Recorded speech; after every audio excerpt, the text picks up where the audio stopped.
What if I told you that an Islamic book, written centuries ago, described the exact psychological traps of modern social media addiction long before smartphones even existed? A book that warned about endless scrolling, wasted time, and the illusion of connection, while the digital age was still centuries away.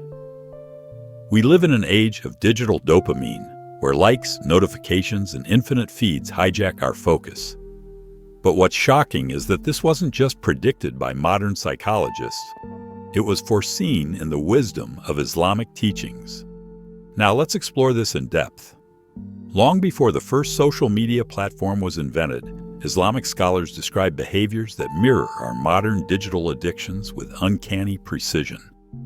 They wrote about how people would become trapped in cycles of empty entertainment, losing hours of their days to meaningless activities that provide no real value. They warned about the human tendency to seek constant validation from others, to compare ourselves endlessly, and to waste our most precious resource, time, on things that leave us spiritually and mentally drained. Consider this. Social media platforms are designed to exploit our natural psychological weaknesses. The infinite scroll mimics the illusion of never-ending content, making it difficult to stop. Notifications trigger our brain's reward system, creating a compulsion to check our devices repeatedly. The constant stream of curated images and updates fosters unrealistic comparisons, leaving many feeling inadequate or envious. These are not modern discoveries. They are human vulnerabilities that were understood and addressed in Islamic teachings long ago. The scholars of the past spoke about the dangers of becoming too attached to worldly distractions. They warned that when people fill their lives with idle entertainment, they risk neglecting their true purpose. They described how excessive attachment to fleeting pleasures could weaken self-control and create a restless, dissatisfied heart. Doesn't that sound exactly like the cycle of social media addiction? The temporary high of a like or a viral post, followed by the craving for more, and the eventual emptiness when the thrill fades. One of the most profound insights from these ancient texts is the emphasis on guarding one's time. They taught that time is a priceless gift, and wasting it on frivolous pursuits is a form of self-harm.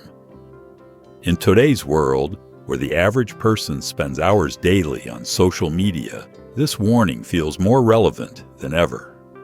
How many of us have looked up from our phones, realizing we've just lost an hour or more to mindless scrolling? How often do we sacrifice meaningful interactions, productivity, or even sleep for the sake of digital engagement? The scholars also warned about the trap of seeking approval from others. They explained how the desire for constant external validation could lead to anxiety, insecurity, and a loss of inner peace. Today, social media has turned this into a global phenomenon. People craft carefully edited versions of their lives, chasing likes and comments as a measure of self-worth. But these texts remind us that true contentment comes from within, not from the fleeting approval of an online audience. Perhaps the most striking parallel is the warning against becoming consumed by self-obsession. The scholars wrote about how excessive focus on oneself, whether through vanity, self-promotion, or constant comparison, could corrupt the heart. Today, social media encourages exactly that. A culture of self-branding where personal image is curated, filtered, and marketed for public consumption. The result? A generation that struggles with authenticity, constantly performing for an invisible audience rather than living with sincerity. But these texts don't just diagnose the problem, they offer a cure. They teach the importance of mindfulness, of being fully present in our lives rather than lost in digital distractions. They encourage deep, meaningful connections over superficial online interactions. Most importantly, they remind us to regularly step back and ask, is this serving my higher purpose? Am I using my time in a way that I'll be proud of when I look back? The fact that these insights were written so long ago, yet describe our modern struggles so accurately, is nothing short of extraordinary. It suggests that the human challenges we face today are not entirely new. They are simply amplified by technology.